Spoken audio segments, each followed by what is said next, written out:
Hoy continuaremos con la serie de predicación sobre la carta de Santiago. ¿Alguien recuerda algo de lo que hablamos la semana pasada?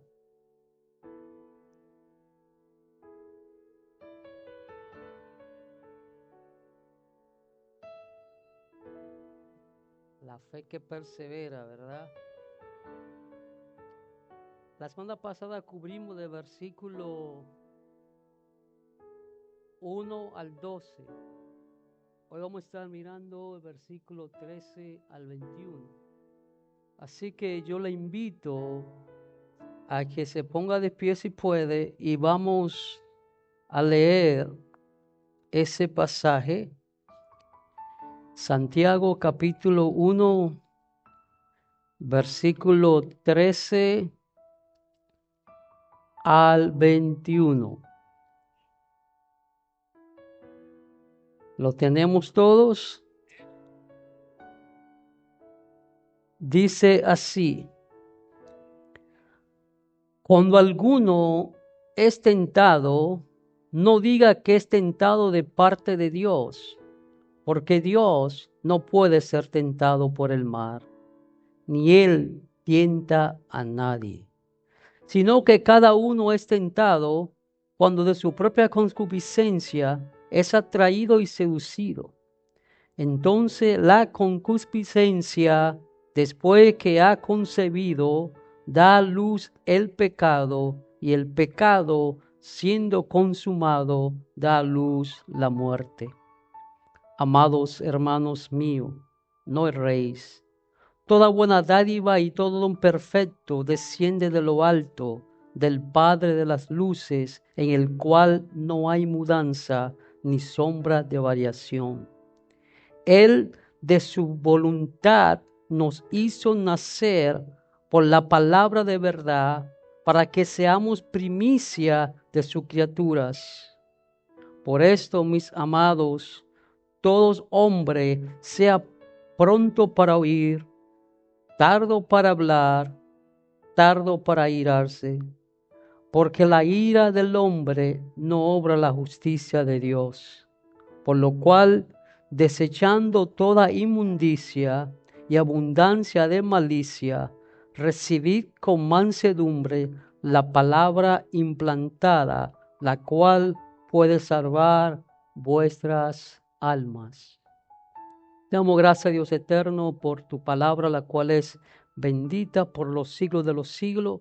Te pido, Espíritu Santo, que tú nos ayude a enseñarla, a transmitirla de tal manera que tu pueblo entienda el mensaje y que sea edificado a través del mismo. En el nombre de Jesús. Amén. Puede tomar asiento, pero mantenga su Biblia abierta o su teléfono encendido en ese pasaje bíblico. Imagínese por un momento un pez nadando en la seguridad de un río cristalino. De repente ves un objeto brilloso moviéndose hacia él.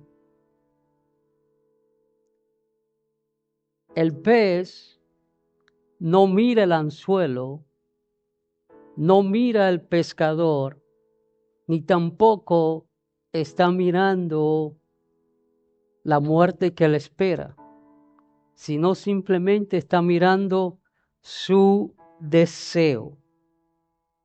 En el griego original de este pasaje que hemos leído, Santiago usa una palabra que es desleazo, un término que es de pesca, que se refiere precisamente a la carnada que se usa para traer la trampa fuera de su lugar de seguridad, hacerse la atrapada y luego muerta. Así es la tentación, un brillo engañoso que nos arrastra por medio de nuestro deseo hacia la destrucción. La tentación es así, un brillo engañoso que apela a nuestro deseo y nos arrastra a la tentación. Así que, amados hermanos, en este pasaje que hemos leído, vamos a ver algunos puntos que podemos extraer del mismo y lo que Santiago quiere que nosotros aprendamos. Hoy exploraremos esos versículos donde encontramos una profunda enseñanza sobre nuestras luchas internas. ¿Están listos? Recordamos que la semana pasada hablamos de las pruebas, ¿verdad? Y hablamos que esa palabra viene de una palabra griega que es peirasmo. En sí la palabra es neutral. Significa probar, examinar, analizar. Dependiendo de nuestra respuesta, esto tiene dos caminos. Si respondemos a ella con obediencia fiel, esto producirá madurez, entonces una prueba. Ahora bien, si sucumbimos al deseo de nuestra carne, dudando de Dios, entonces esto produce y se convierte en una invitación hacia el mar. O sea, la palabra en sí es neutral. Lo que hace la diferencia es cómo nosotros respondamos a ella. Si respondemos siendo obediente a la palabra de Dios, esto va a producir madurez espiritual.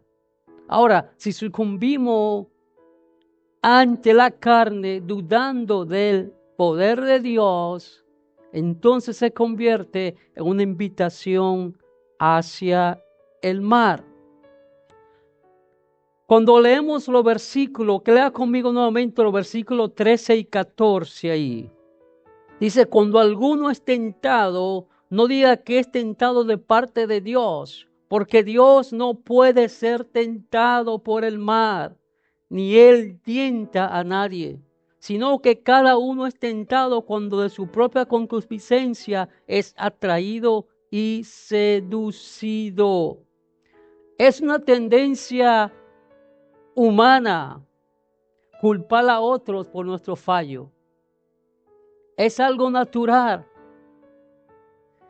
Si nos remontamos al inicio, nos vamos al capítulo 3 de Génesis, vemos allí que Adán culpó a la mujer y a Dios. Eva culpó a la serpiente.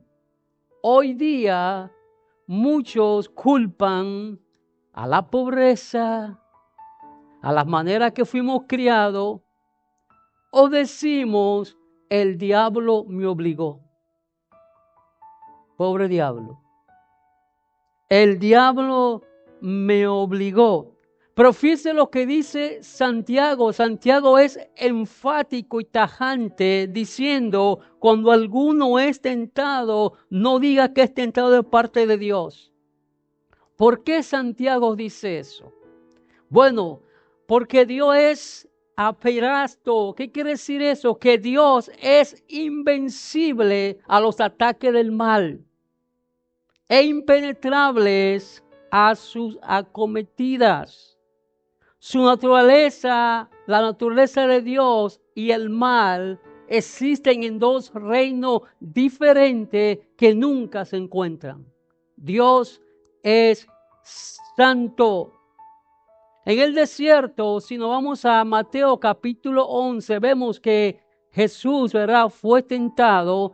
El diablo tentó a Jesús para inducirlo a ¿qué? A pecar contra Dios. Pero desde la perspectiva de Jesús, eso fue una prueba que él pasó, un examen que él pasó victoriosamente, porque no pecó, no dejó que el diablo lo seduciera a desobedecer a Dios. Amados hermanos, el fallo no está en Dios. El fallo está en nuestra carne no redimida. Cuando leemos Romanos capítulo 7, ¿qué es lo que leemos en ese capítulo? Esa lucha interna que Pablo dice, ¿verdad? Encuentro algo mal en mí, que queriendo hacer lo bueno, no lo hago. Pero hago lo que no quiero y lo que quiero no lo hago. Miserable de mí. Porque es en nuestro interior. O sea, no podemos culpar a Dios cuando nosotros cedemos a la tentación. Porque el fallo está en nosotros y no en Dios. Ese es el primer punto que Santiago establece. Segundo, leamos los versículos 15 y 16. Dice así: entonces la concupiscencia, después que ha concebido, da a luz el pecado, y el pecado, siendo consumado, da a luz la muerte. Amados hermanos míos, no el rey. Santiago aquí, amados hermanos, describe el pecado no simplemente como un acto aislado, sino como un proceso biológico de muerte.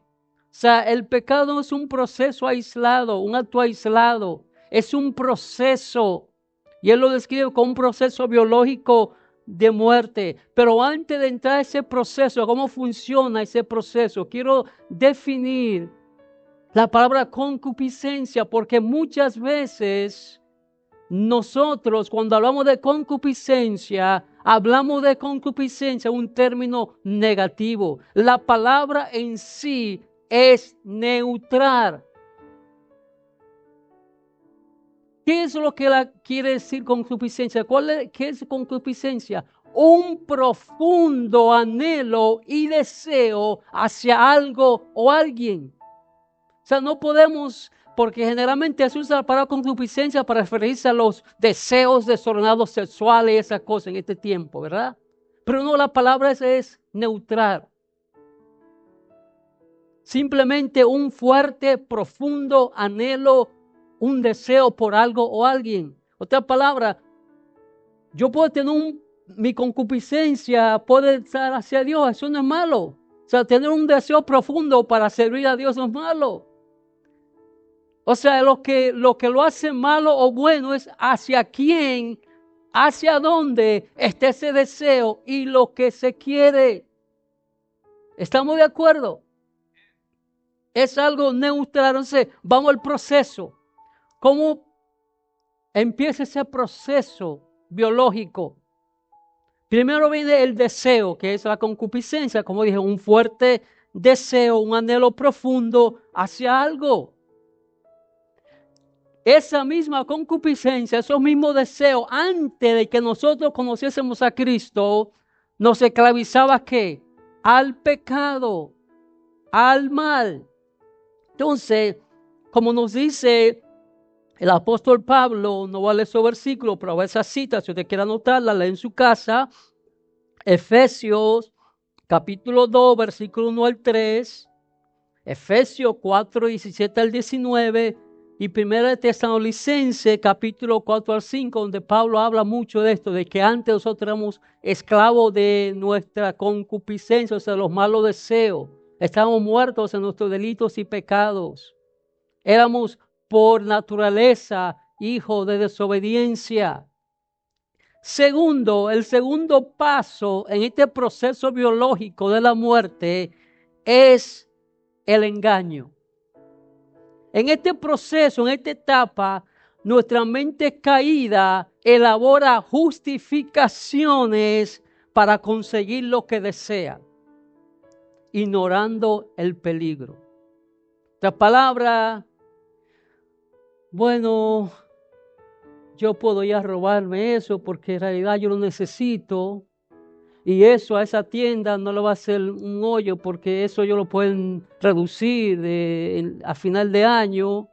O bueno, es que yo tomo porque es que tengo mucho, yo me emborracho, yo me embriago porque es que tengo muchos problemas en la casa, en el trabajo. Eso no está ignorando el peligro de que pueda ser que embriagándose pueda tomar el volante, tener un accidente y quitar la vida a alguien o a sí mismo. O sea, ignoramos totalmente el peligro porque eso es lo que queremos. O sea, empezamos a elaborar justificación hacia ello. El tercer paso es el designio o la planificación. Nuestra voluntad conscientemente, escuche bien, nuestra voluntad conscientemente toma la decisión de complacer el deseo. Y esa parte es donde radica la mayor culpabilidad. Porque recuerde, es una decisión consciente que se ha hecho de hacer lo que se va a hacer. El cuarto paso entonces viene siendo la desobediencia. Cuando se comete, se consuma el acto contra la ley de Dios y da luz el pecado. ¿Y cómo termina ese ciclo? En la muerte. Para muchos muerte física, para otros mucho muerte física, espiritual y eterna. ¿Qué dice Romanos capítulo 6, versículo 23?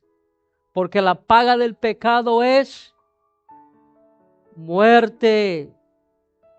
Incluso para el creyente, persistir en el pecado, persistir en el pecado puede traer disciplina física.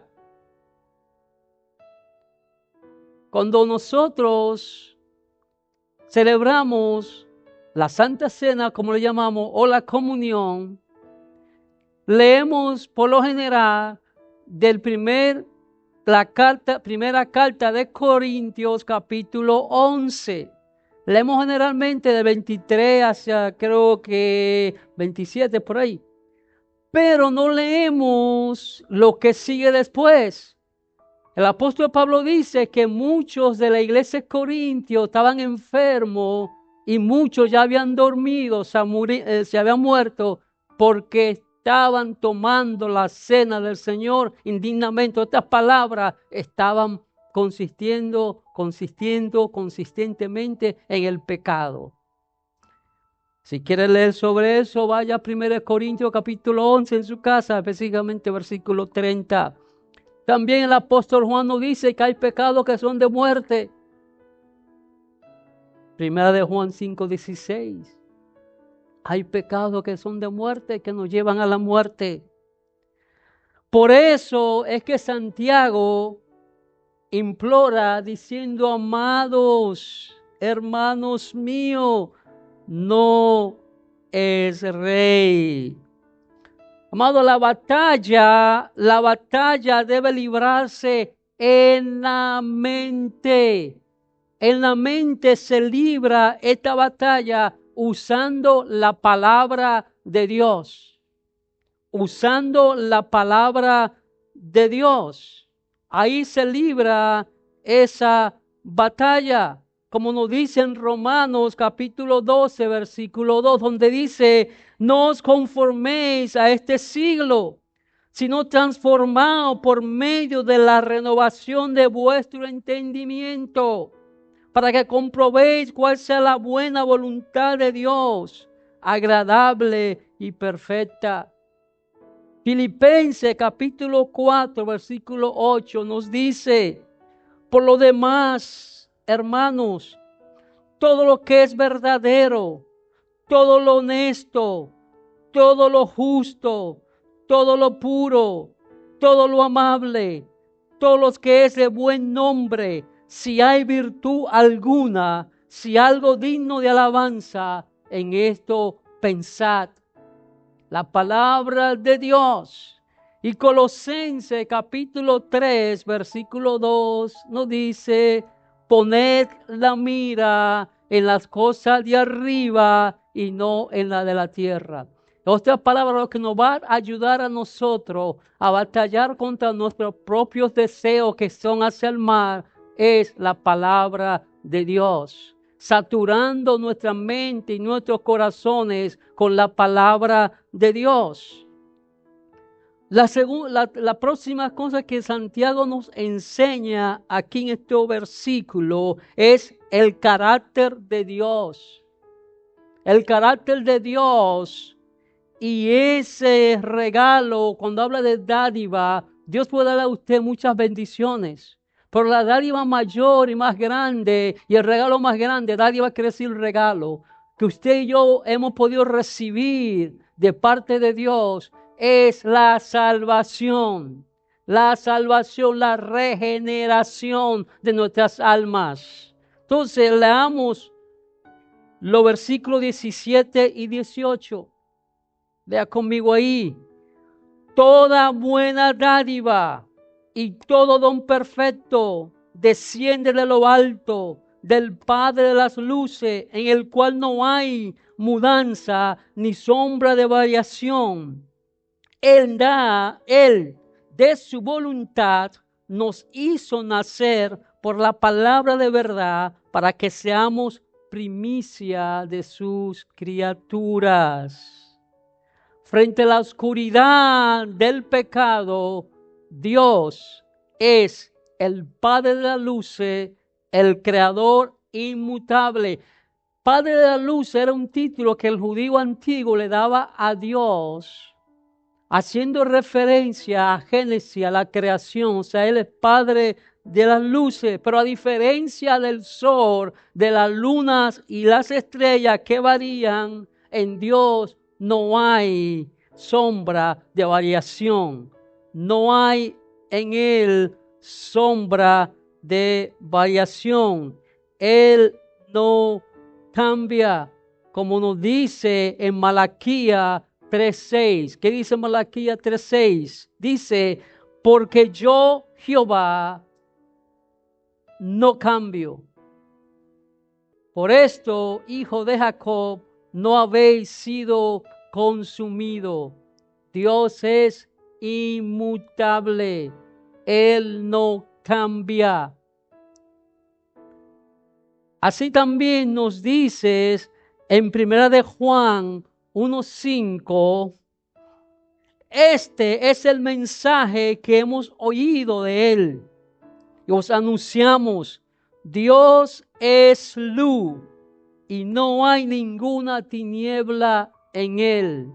Ese es el carácter y la naturaleza de Dios. En Él no hay pecado.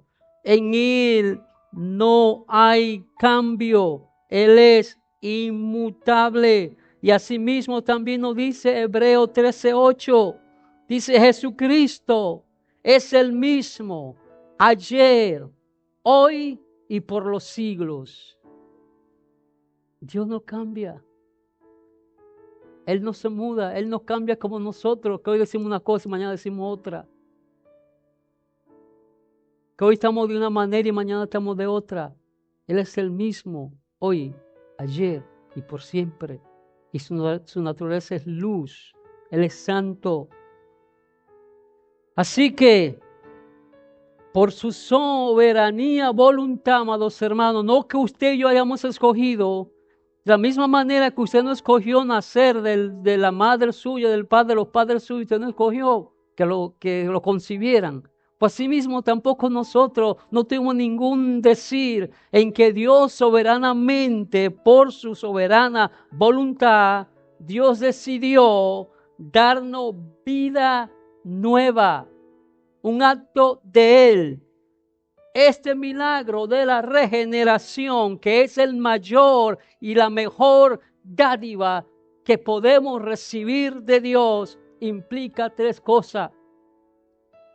Primero, Esa regeneración quiere decir, implica nueva naturaleza. Dios implantó su vida en nosotros. Dios planta su vida en nosotros, como nos dice Juan capítulo 14, versículo 17, cuando dice, el Espíritu de verdad, al cual el mundo no puede recibir porque no le ve ni le conoce, pero vosotros le conocéis porque mora con vosotros y está en vosotros.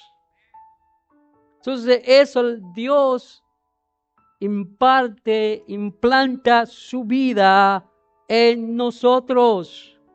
También Romanos, no hablas de eso, Romanos 8:9 y Juan 3, del versículo 3 al 8, cuando Jesús tiene la conversación con Nicodemos, el nuevo nacimiento, la regeneración.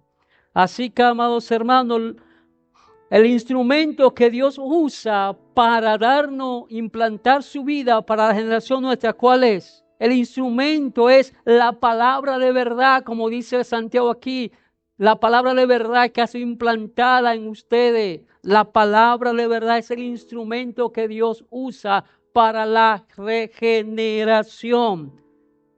Pero Dios no hace cosas sin propósito. ¿Cuál es el propósito? Que Dios haya implantado su vida en nosotros a través del poder de la palabra que fue implantada por nosotros. ¿Sabe cuál es el propósito? Lo que Santiago dice en esta porción que hemos leído, para ser primicia de sus criaturas. Esto tiene dos referencias. Está hablando primero a los primeros judíos, acuérdense que le está escribiéndolo a cristianos, a judíos que son cristianos. El judío fue el primero en convertirse a Cristo. Se le está diciendo, ustedes fueron la primicia de la cosecha espiritual. Pero también, no solamente ellos, sino también nosotros, y no en ese momento, sino también para el futuro. Primicia de la criatura cuando Dios haga cielo nuevo y tierra nueva, como nos habla el apóstol Pedro en el capítulo 3. Primicia para que seamos primicia de Él. La otra cosa que vemos y que Santiago nos aconseja en esta porción que hemos leído es nuestra respuesta. ¿Cuál es nuestra respuesta? Nuestra respuesta debe ser recibir la palabra de Dios, recibir su palabra. Leamos versículo 19 al 21. Dice, por esto, mis amados hermanos, todo hombre sea pronto para oír, tardo para hablar, tardo para irarse, porque la ira del hombre no obra la justicia de Dios. Por lo cual, desechando toda inmundicia, abundancia de malicia, recibid con mansedumbre la palabra implantada, la cual puede salvar vuestras almas.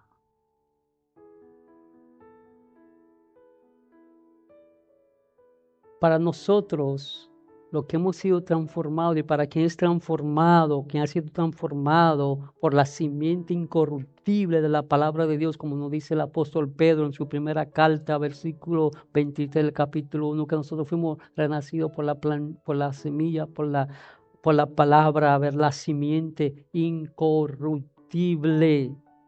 Nos aconseja tres cosas.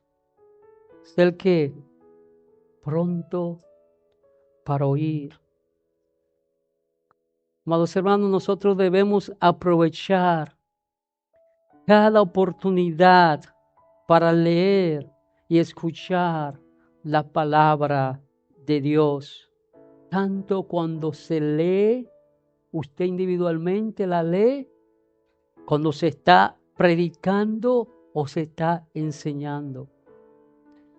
Porque muchas veces, amados hermanos, leemos la Biblia, si la leemos, pero leo un pasaje bíblico y ya lo leí, bueno, cumplí, check, leíste la palabra hoy, sí, check, pero se detuvo usted a meditar, a escuchar a Dios a través de esa palabra que usted leyó.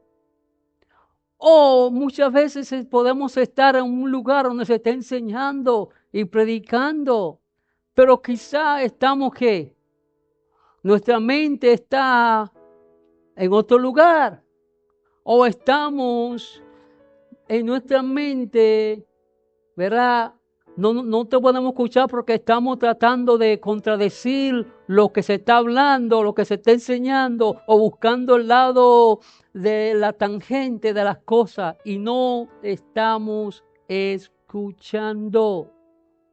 Y es necesario que demos tiempo y tomemos el tiempo, seamos prontos, en otras palabras, procuremos escuchar. Fíjese que Proverbio capítulo 17, versículo 28 dice que aún el necio es tenido por sabio cuando calla, cuando hace silencio. Oiga, aún el necio es contado por sabio cuando calla. La segunda advertencia que Él nos hace, el segundo llamado que Él nos hace, el mandato, es tardo para hablar, porque esto está relacionado con el escuchar. ¿Cuántas veces usted está hablando con alguien, está hablando con usted, y esa persona está diciéndole a usted algo y usted está pensando en su mente cuál va a ser la respuesta? Eso no es escuchar. O ya usted está en su mente pensando, ok, ¿qué voy a decir? O ya está, y lo menos que está haciendo es escuchar. Y luego reflexionar, meditar para dar una palabra de sabiduría y que edifique a la persona. Tenemos que, alguien dice, y es un dicho muy real, fíjese que Dios a nosotros nos dio una boca y dos oídos, para que escuchemos más, hablemos menos. Somos muy rápidos para hablar. Y a veces te interrumpimos, ¿no, amados hermanos? Y aquí cuando está hablando esto, recuérdese que está hablando en términos de la palabra de Dios. O sea, esto es algo que se tiene que practicar a nivel diario en todos los ámbitos de la vida. Pero aquí precisamente se está hablando de escuchar la palabra de Dios. A veces estamos sentados ahí, gracias a Dios que eso no está pasando en este momento, en este lugar, pero a veces estamos sentados ahí y en vez sí, estamos aquí, estamos oyendo, pero no escuchando. Son dos cosas diferentes. Usted está oyendo el sonido de mi voz, pero no está escuchando lo que yo estoy diciendo. Son dos cosas diferentes. A veces estamos aquí y estamos pensando, mañana, ¿qué voy a hacer mañana? Mañana es día de festivo para muchos, voy a pescar. ¿O dónde voy a comer después que el pastor termine tanto de hablar? Y no estamos aquí. Gracias a Dios que eso no pasa aquí, eso pasa allá en otro continente, en Oceanía. Y lo otro que Él nos aconseja. Debemos ser cuidadosos, amados hermanos, tardo para hablar, ¿verdad? Otra cosa, amados hermanos, en ese ámbito de tardo para hablar. En Santiago capítulo 3, versículo 1, Santiago dice que no nos hagamos maestros. En otras palabras, amados hermanos, el pararse aquí, ¿usted cree que es algo, a mí por lo menos, yo no puedo hablar por otra persona, pero por mí hablo? ¿Usted cree que es fácil yo pararme aquí?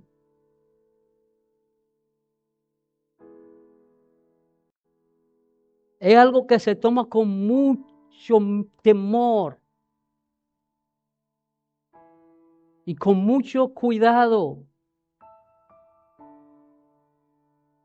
Porque como dice Santiago 3:1, aquello para lo que enseña, mayor condenación habrá. O sea, no podemos hablar nuestras propias ideas, nuestros propios pareceres. Yo siempre he dicho, lo mantengo y lo diré siempre. Yo hablo donde la Biblia habla. Hago silencio donde la Biblia hace silencio. porque en la especulación hay peligro. Por eso hay tantas herejías, porque queremos extraer cosas que no están ahí y tenemos que tener cuidado, porque el que enseña y el que predica mayor condenación tendrá en el día que se tenga que presentar ante el tribunal de Cristo. No tomemos esto tan a la ligera. Dice tercero, tardo para irarse. La ira aquí no es ese arrebate que le da a uno, que usted lo puede ver o yo lo puedo mirar. No, no, no. La ira que está hablando aquí es una palabra que urge. Es ese resentimiento interno contra la verdad de Dios. Cuando la palabra nos está confrontando con nuestro pecado y retorcemos por dentro nuestro ser, y a veces decimos, porque como lo mismo, la culpa, decimos, eso es el predicador me está tirando piedra, y lo hacemos personal. A eso es que se refiere, a la ira que uno siente, o a ese rechazo, o a esa oposición, o a esa resistencia que le queremos hacer a la palabra de Dios cuando nos está redarguyendo. A esa ira que Santiago se está refiriendo aquí, no la ira que le va, ya usted no, porque alguien le cruzó, no, está hablando en contra de la palabra de Dios. Y muchas veces ese versículo que dice, en la ira del hombre, dice ¿qué dice el versículo? Léelo conmigo otra vez, porque ese versículo hay que leerlo con la gramática, amados hermanos.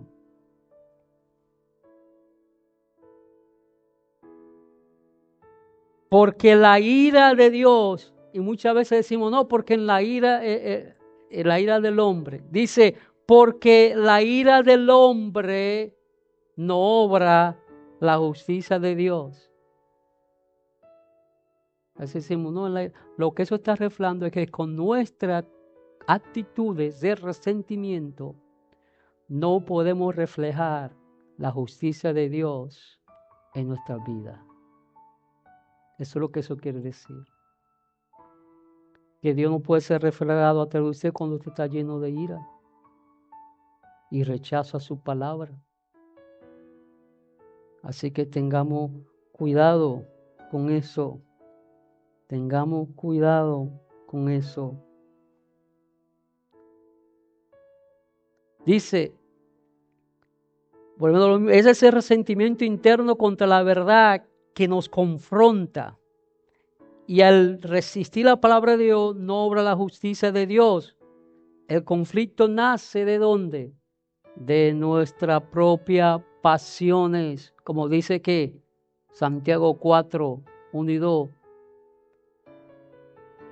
Andaba del pleito, la ira, pedir y no tener, porque pedir más. ¿De dónde vienen los pleitos, las contiendas? De dentro mismo de uno, de nosotros mismos, amados hermanos. Finalmente, nosotros debemos desechar toda inmundicia. Aquí la palabra que se usa en el original hace referencia a cuando una persona literalmente se limpia los oídos que están llenos de cerillas. Entonces, si usted tiene los oídos llenos, tapados, no puede escuchar. Entonces él dice, bueno, de la misma manera que literalmente, físicamente, uno se saca la cerilla de los ojos para poder escuchar, debemos de limpiar los oídos espirituales para poder escuchar la palabra de Dios. Malicia, esa inmundicia, usa la palabra de cerilla de los oídos. Porque solamente así podemos recibir la palabra de Dios con mansedumbre. Otra palabra, siendo dócil de corazón siendo dócil, permitiendo a la palabra que haga su trabajo y su obra en nosotros. No vamos a hacer resistencia, sino que vamos a recibir la enseñanza, vamos a recibir la disciplina, vamos a recibir la corrección cuando la palabra de Dios nos está corrigiendo, nos está exhortando y nos está diciendo algo que debemos arreglar. Esta palabra, como Santiago pone aquí, esa palabra que ha sido implantada en nosotros, esa palabra, amados hermanos, tiene el poder para salvarnos. Santiago está mirando aquí en la salvación en 3 fases. No es que si usted escucha la palabra, acuérdese que nosotros somos cristianos. Esta palabra está hablando a cristianos, o sea, que ya son salvos. Pero dice, él está mirando la salvación de los 3 tiempos, en el tiempo nuestro, pasado, presente y futuro. Dice, puede salvarnos, mirando hacia el pasado. ¿Qué quiere decir eso? Justificación. O sea, nosotros fuimos justificados. En el presente, puede salvarnos. O sea, ¿qué quiere decir eso? La santificación. En el futuro, la glorificación. Está mirando la salvación en sus 3 tiempos. Ahora bien, ¿cómo nosotros podemos aplicar esto, amados hermanos? Recuérdese que lo primero, como dice Santiago, no debemos de culpar a la circunstancia o a Dios. Tenemos que tomar responsabilidad por nuestras acciones y emociones. Tenemos que tomar responsabilidad por nuestras acciones y emociones. A veces queremos siempre, como de al principio, pasar la pelota. No que tú, no que ella, no que él, no que el otro. Debemos recibir la palabra de Dios. Número 1, lo primero que tenemos que hacer es reconocer la fuente de tu tentación. Reconoce cuál es la fuente de tu tentación. No justifica tu pecado culpando a Dios o a otro. Identifica ese deseo que te está arrastrando y enfréntalo con la ayuda divina, con la oración, la palabra de Dios. Segundo, debes fortalecer tu mente con la palabra, como hablamos ahorita. Dedica tiempo diario para leer, meditar y aplicar las escrituras. Deja que renueve tu corazón. Como nos habla los versículos que leímos de Romanos 12:2, Filipenses 4:8 y Colosenses 3:2. O sea, tomemos tiempo para meditar en lo que escuchamos, en lo que leemos. Y permitamos que esa palabra transforme, identifiquemos, Señor, este deseo el que me está arrastrando. Ayúdame con ese deseo. Ayúdame con esto y busque la ayuda divina. Tercero, practique la paciencia activa. ¿Qué implica eso? Los 3 mandatos que Santiago nos dio. Debemos de aplicar la paciencia activa, siendo pronto para oír, tardo para hablar y para irarse. Debemos controlar nuestras emociones para que podamos reflejar la justicia de Dios. Controlemos nuestras emociones. Cuarto, confía en la bondad y constancia de Dios. Aunque enfrentamos pruebas, debemos de recordar que Él no cambia ni nos seduce al mal. Él es el dador de toda buena dádiva. Dios no nos manda a pecar. Y por último, debemos de responsabilizarnos por nuestros actos y hábitos. Debemos de luchar contra ellos, no nuestra fuerza, sino con el poder de Dios que se consigue a través de su palabra. Y debemos, ¿verdad?, buscar la ayuda de nuestra comunidad para que nos ayudemos mutuamente en esas batallas que todos tenemos.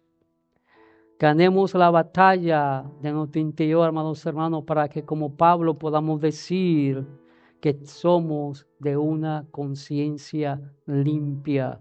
Como Pablo escribiendo a la iglesia de Corinto en su segunda carta, capítulo 1, versículo 2, donde dice: tengo mi conciencia limpia delante de Dios y delante de vosotros. Hemos hoy escuchado, comprendido que la tentación, amados hermanos, es mucho más que un simple momento de debilidad.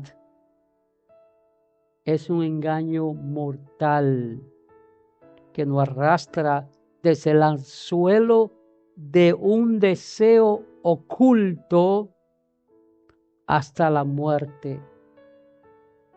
Pero no estamos condenados a vivir esclavizados en ese ciclo, amados hermanos, porque tenemos el poder invisible de la palabra de Dios, el arma viva que transforma nuestro corazón y nos da vida nueva. Antes nosotros éramos, imagínense esto, antes nosotros éramos esclavos del pecado, vivíamos en condenación eterna, pero ahora somos hijos de Dios, del Dios inmutable, portadores de su luz en medio de la oscuridad. No permitamos que el brillo del engaño del pecado nos atrape. Más bien, amados hermanos, abramos nuestros corazones con mansedumbre, escuchemos con prontitud, hablemos con sabiduría y controlemos nuestras emociones a través del Espíritu Santo. Esta batalla es real, pero la victoria es segura. La victoria es segura. Podemos hoy salir de este lugar, amados hermanos, sabiendo que podemos ser libres del pecado, podemos salir firmes de este lugar en la verdad que liberta, en la gracia que nos ama y victorioso en la justicia de Dios. No confiemos en nuestras propias fuerzas, busquemos la ayuda de Dios. No nos conformemos, amado hermano, con nada menos que la vida plena que Cristo ofrece para sus hijos. Levantémonos hoy tomando la palabra que es la espada y digámonos a nosotros mismos: no seré esclavo del pecado, porque en mí vive el Dios Todopoderoso. La palabra que salva, la palabra que justifica y la palabra que glorifica. Que nuestra vida, amados hermanos, sea un testimonio vivo del poder transformador que solo Dios puede dar. Vayamos con valor, con fe, sabiendo que somos más que vencedores por medio de Cristo Jesús. Recordemos que en esta batalla entre el pecado y el poder de la palabra de Dios, la palabra de Dios siempre triunfa y triunfará. Amén. Estamos de pies y oramos. Cerremos nuestros ojos.